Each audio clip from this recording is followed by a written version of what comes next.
Sheila May Monding. Wow! Si Ate Hi, Sheila Sheila. May. Grabe Hi. yung birit mo, no? Parang meron kang business. Anong connect? Ang business, nasabi mo business, Oh. no? Kasi may nagsabi sa atin na si Sheila daw ay isang wedding singer. Oh! Di ba pasok Yun ang pa? business niya. Oo. Wedding. Sa ngayon, kumakanta ka din sa mismong wini-weddingan talagang ganon. Yes po. Talaga. Ano yung mga pinakapatok na kanta na ikinakanta kapag may ikinakasal? Yung sa bridal march po talaga ngayon is mula noon hanggang ngayon na nauso yung Breaking Dawn. 1,000 years po talaga. Ayun. Walang tatalo sa 1,000 years. Talagang na-master mo yun sa kakanta. Yes po. Oh. Siguro kahit nakapikit. So yun ang uso ngayon palagi. Yun. Ano kaya ang masasabi ng ating inampalan? Hi, Sheila. Hello po. Oh, alam mo, kitang-kita ko na professional na singer ka. Kasi kung ibato mo yung high notes mo, parang wala lang, di ba?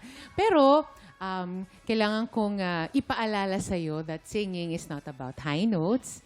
Singing is also telling a story. So, be reminded na pagkakanta ka, iintindihin mo rin yung lyrics ng kanta. Ano bang sinasabi? Ikukwento mo. Kasi sayang yung ganda, yung brilyo ng boses mo kung hindi naman na ipararating sa audience kung ano talagang ibig sabihin ng song. Mas maganda kung mas nararamdaman namin. And also siguro, ingatan mo lang yung ilang notes, yung may mga nabibitawan ka, kaunti lang naman in some parts of the song. Yeah. Thank you. Thank you po. Sheila. Okay. Yung quality ng boses mo, bagay doon sa napili mong kanta. Okay? Maganda. Siguro masyado kang nag-concentrate doon sa matataas. Doon sa birit. Alam mo, ang isang kanta, may iba-iba yan. May low, mid, saka high. Medyo may hinahanap akong mga tono doon sa mid. Nakaligtaan mo ng konti yung mid-range. Kailangan, para hindi masayang yung maganda mong performance, lahat ng range ng kanta, masasapul mo.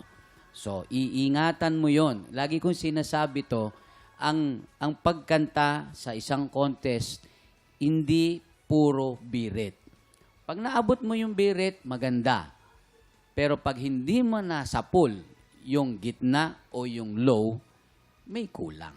Okay? Yun ang kailangan mong pag-ukulan ng panahon. Okay? Thank you po. Maraming salamat sa ating inampalan. Ito na ang susunod nating kalahok. Jopri Samonte.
Tropa, pinanood mo hanggang sa dulo itong video na to, very good ka! For more happy time, watch more TikTok Clock videos on our official social media pages and subscribe to GMA Network official YouTube channel.